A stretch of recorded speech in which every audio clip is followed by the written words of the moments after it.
Welcome to the Conscious Eating Summit. I'm your host, Dr. Nancy Kroll. I'm very excited to have with me today Robyn Landis.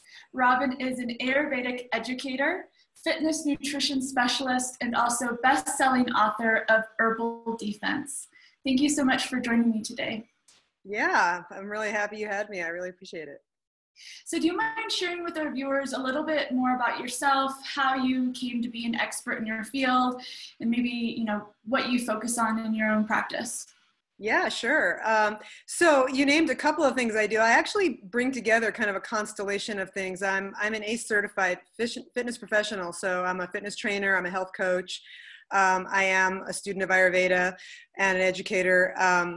And I call myself a joyful nourishment instigator, or sometimes like a joyful mind-body transformer, because what I do, I consider myself a motivation master. So I not only help people know what to do to get the body and energy that is fit for their dreams, that's fit for their purpose, but to actually do it and love it. And that's the key. We need to know what to do, but we also need to actually be living that life. And that's what I really help people do. I've been doing this for almost 30 years, believe it or not. And I have two books, Body Fueling and Herbal Defense, and I'm working on a third. And I work with people privately and in groups. And what I do is I help people get deeply happy, getting exceptionally healthy. So what I help people really do is, for the part of it that's about, most people struggle with what they call motivation. They struggle with getting themselves to do the things that they should do. And of course, information is crucial, and I do help people understand what to do. I help people eat, move, and sleep, and unstress, and take amazing care of themselves, and with these pillars, right? And eating is a big part of it, obviously, and I know that's our focus here today. But what I really help people do is make the connection between what they really love and loving themselves and what they're really here to do, and how they take care of themselves. I help people really nourish their bodies and their lives and love it and love to do it, which sounds like a tall order, but I have a signature process that helps people do that. It's actually, my process is called Conscious Inspiration, which is a nice connection with your Conscious Eating Summit. It's very much about consciousness. So yeah, well, I love that, because I think so many times when at least I've noticed with clients and patients, when they are in a position where they need to make big life changes, whether it's in their lifestyle or their diet, it's very easy to play the victim role. So working on that joyful aspect, I think very empowering. So today we're going to talk about the power of love and using that in order to create this sort of transformation. So why do so many people find it hard to make healthy choices, in your opinion? Well, in my opinion, so there's a couple of things that I think are really relevant, in the context of your summit and what you do and what we're talking about here today. I think, one of the problems is that I think people are centered in or stuck in this invisible yet very powerful paradigm or way of thinking and seeing health and fitness. And I coined this term 25 some years ago called diet thinking, and to describe this whole body of assumptions and myths and beliefs that our culture is steeped in around healthy living, around health and fitness. And these beliefs are taken to be the truth. They're just like, that's what a paradigm is. It's like the water that the fish swims in. We don't even see it. And so people are centered in this sense of how it has to be and what it's like and what it means and what you have to do. And so they're coming, it's like where we're coming from. It's like this place that everybody's coming from about it. So like, notice people come to it and it's like, oh, I'm going to have to make changes. It's like, there's no joy. There's no sense of possibility. There's actually there's a lack of consciousness. I think your summit name is very apt, because it's like really a consciousness issue. It's the consciousness that we're centered in. So this diet thinking piece is one thing. It's one reason I think people have such a hard time being, motivated, or I like to say inspired. It's a nicer word. Motivation has become a very loaded word, right? It sounds very dry and boring. Oh, it means I have to get myself to. What I like for people to be able to do is to want to love to. So I think that's really the thing. And I think one aspect of that thinking, of what I call diet thinking, is that people are not making the connection between how they live and who they are. They're not making the connection between how they take care of themselves and what they really want. And when I say what they really want, I don't mean I want to lose 20 pounds. That's not, that's not an exciting, inspiring goal, right? It's like what's underneath that and underneath that and underneath that. People are just not making the connection between what they're here to do, what they love to do, what they love most, what matters most. It's a conversation. You know, it's a conversation we're having right now that is not being had in the culture. You know, it's just like something we're not talking about. Everyone wants to talk about what to do. Everyone goes right for the what to do. You know, they go right for the information. And there's plenty of information problem out there. There's a lot of confusion too about information, but even when people have the right information and good information, they're just like going right for like, they're coming from that diet thinking consciousness, that negative, joyless kind of all those assumptions. And then they're not connecting it to their life. It's separate from life. And I think that those are some of the big reasons why people have such a hard time eating well or taking care of themselves in any way that they come to learn and understand that would be productive, you know, that would be good for them. Yeah. I love that what you're saying, because it really is integrating the whole being, right? Like, I think this is often the case where someone is like, you know, I want to lose weight, or I want to balance my hormones, or, you know, whatever problem that they're dealing with. And so they want to fix it but from the outside. So it's like, I'm going to take these supplements, I'm going to eat this food. And on some level, those do make an impact. Sure. But I totally agree with you. If there's not a reflection of how their daily rhythm is, are they finding joy? Are they fulfilling their own needs? There's going to be only so far that improvement's going to go, right? I mean, right. I've had that so many times with clients where we're doing all the right things and still that symptom will not budge, but, you know, they're unhappy in other aspects of their life, right? Yeah. So it definitely, life is not cookie cutter, like this can be put here, can be put there. Right. So, yeah. That's exactly right. And it's an integration thing too. It's like, it's you know, part of it can be, like you said, being unhappy in other areas of life, but some of it too is just not connecting those actions, those changes or whatever they are with your life. It's like they're separate. And one of the features, you know, when I say this paradigm of diet thinking, like I've identified literally, you know, 12 or 15, I don't know how many there are, they have like aspects to them, you know, and one of them is this thing where you're eating, your exercise, whatever it is, whatever self-care thing, it's divorced from your life. It's like a separate thing. There's like your plan, your program, your regimen. And by the way, these things have a vocabulary. So there's another aspect of diet thinking, is that it has a whole vocabulary that's very negative.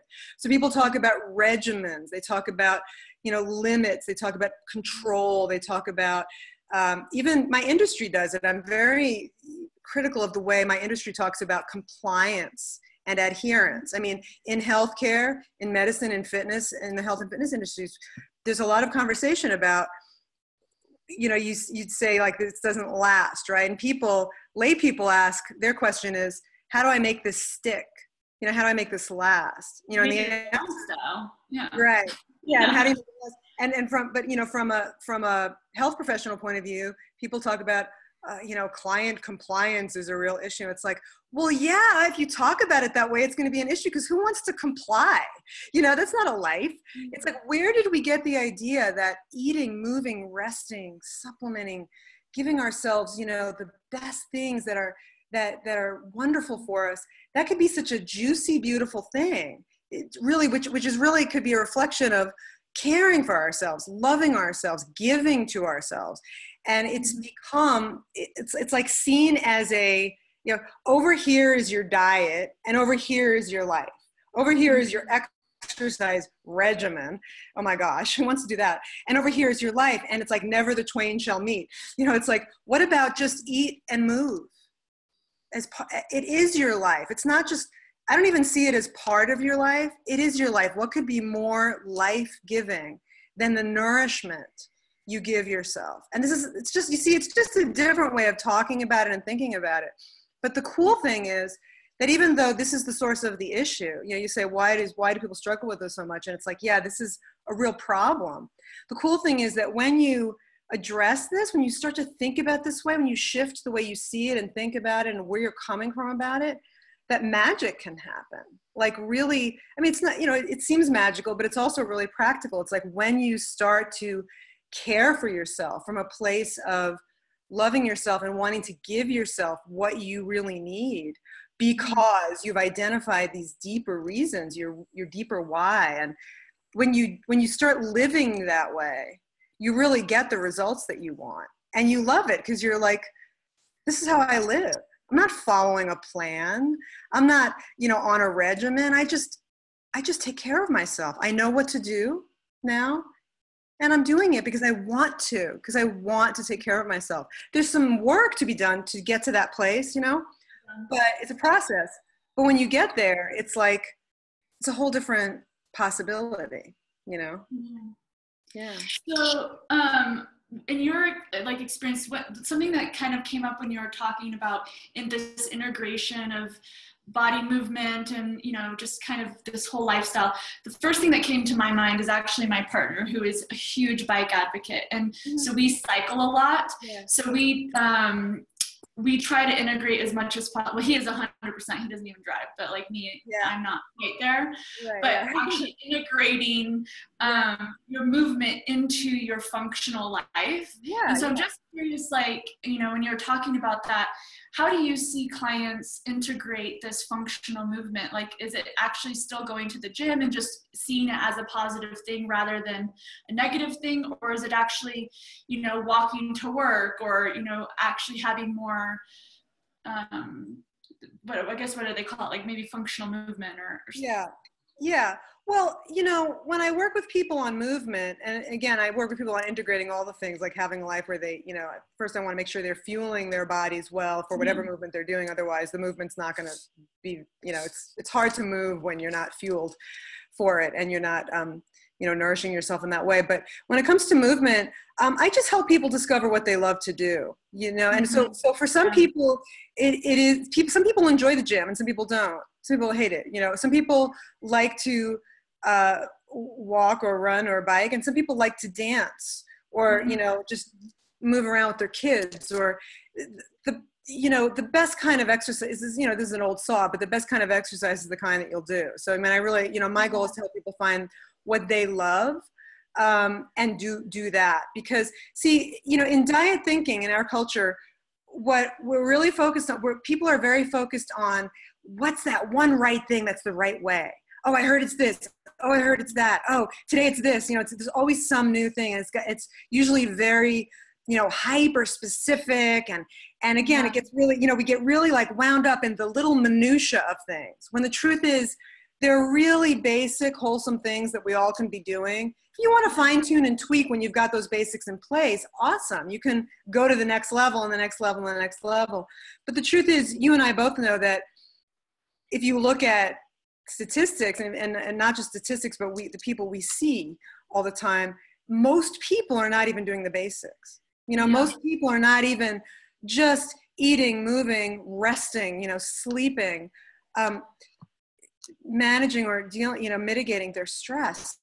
And there are just really basic ways we can all do this, that when you get those foundations in place, then you can worry about, oh, if I put this kind of oil in my smoothie or my coffee, will that do, you know, and if I do this exact kind of exercise at this time of day with this much fuel in me, you don't need to worry about that at first. You know what I mean? People go right for that.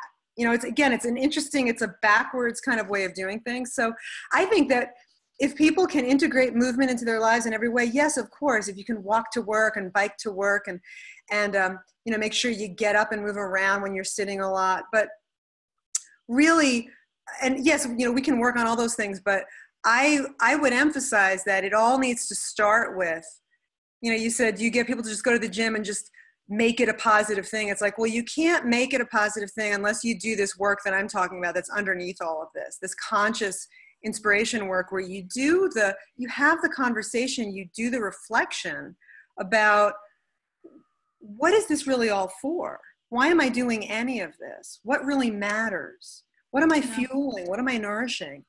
you know, and it is about self-care. And it does come back to self-care is a, you know, well, that's kind of an overused it's term, an I think. overused term, and I don't like the fact it's an overused term, but the truth is there is, beyond the sort of cliche of it, that's what it is. You know what I mean? Yeah. It is caring for yourself so that you can do what you're here to do and do what you love. It's caring for yourself and giving to, another way you could say it is giving to yourself. And I think that's a really nice way of looking at it, because in diet thinking, and this thing I call diet thinking, the vocabulary and the thinking, a lot of it is geared toward the taking away, right? There's a lot of us, part of the assumption is it's about what you're going to cut and what you're going to restrict and what you're going to have to let go of and what you're going to have to, you know what I mean? There's a lot of like what you're going to not do.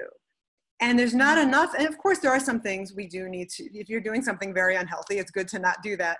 But I think it's very important to look at what are you going to give yourself? Because there's a lot of wonderful, life-giving, joyful, delicious stuff that you can give yourself to be healthy. And a lot of that gets not focused on or left out. You know? Yeah, I love that. Focusing more on the nourishment aspect. Totally. It's all about nourishment to me. I have a definition of nourishment I made up. I say that it's everything you put in, on, and around yourself. Everything you put in, on, and around yourself. And if you think about your life and you just look around and you say, am I living a nourishing life? And it starts with those basic pillars that I call, you know, eat, move, sleep, and unstress. But it goes to other things too. Those next level things can be, are my relationships nourishing? Is my climate nourishing? Is my home nourishing? Is my community nourishing? You know, is the news and entertainment I'm taking in nourishing? Because those are things we put in ourselves too. You know, when you really are taking a stand for, I'm someone who takes amazing care of myself. Like I can become that person. That's really what it's about, is like, I help people become someone who takes care of themselves. Like become the person who says, I have standards for myself. I take amazing care of myself because for these reasons that I have deeply identified. It's a different we all life. have to have those non-negotiables for sure. Yeah. And that's a different life than, you know, I need to go on this regimen to change, you know, fix my body in this way. Who's going to do that for, you know, why do we think that's they'll do it for like 4 weeks, right? Yeah. Right. But who thinks they're going to be able to live that way? You know, it's much better to just live a life, live a great life, live a nourishing life. And you can do that, you know, just have to think differently. Yeah. So Robyn, you have a free gift for our viewers. Can you share what that is? Yeah, you know, related to what we were talking about today, I actually have like a diet thinking checklist, and it's like a template. It's a sort of a spot the diet thinking checklist and worksheet, or play sheet as I like to call it, because I believe conscious language is important. And I give it to clients. All my clients get it because we learn a lot about diet thinking and how to get out of that. It's like getting out of the matrix, you know, it's like taking the right pill. It really is a matrix. And so it's about the matrix of diet thinking, and it's a handout. It's about the matrix of diet thinking and how you can start to spot it in yourself and in others and in the media, and start to transcend or leave this matrix that's got you locked into a way of thinking that makes it very hard to do the things that are really good for you and love it. So I'm giving that, something I normally just give to clients, but I have a you know, I assume you'll offer the link, and people can download that and you know, begin to play with it, really start recognizing this in their lives. So awesome. Yeah. So yeah, everyone that wants to download her free gift, you can either go to the link on this page or back to the email. There's another link that will take you there. So I have one more question for you. Yeah. If you could give your younger self any advice, what would it have been?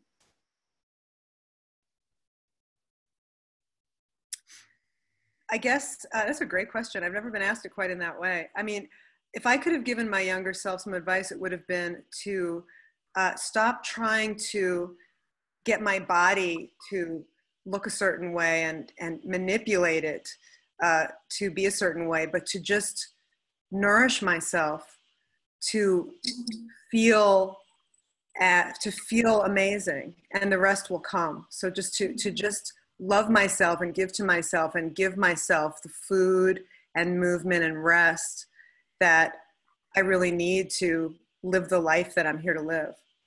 Mm, And I that's love what that. I want to tell everyone else too. So, yeah. Yeah, I love that. I don't think it was till after the birth of my child that I really came into that place, that relationship with my own body. I think prior to that, I was very much fueled by, yeah, fitting into a certain size or getting my, very, very manipulative towards my body. So I love that. Yeah, really, really respecting and being in awe of ourselves. I think that if we can really live like our body and our life is a miracle, and we Mm-hmm. treasure it, we cherish it, we don't trash what we treasure.